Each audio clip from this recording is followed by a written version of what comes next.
আল্লাহর কাছে সবচেয়ে প্রিয় কথা চারটি। এক হচ্ছে সুবহানাল্লাহ, দুই হচ্ছে আলহামদুলিল্লাহ, তিন হচ্ছে লা ইলাহা, চার হচ্ছে আল্লাহু আকবার।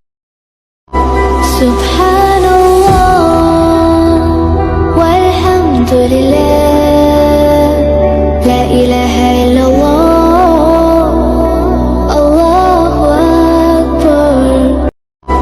সুবহানাল্লাহ ওয়ালহামদুলিল্লাহ লা ইলাহা ইল্লাল্লাহ আল্লাহু আকবার। সুবহানাল্লাহ ওয়ালহামদুলিল্লাহ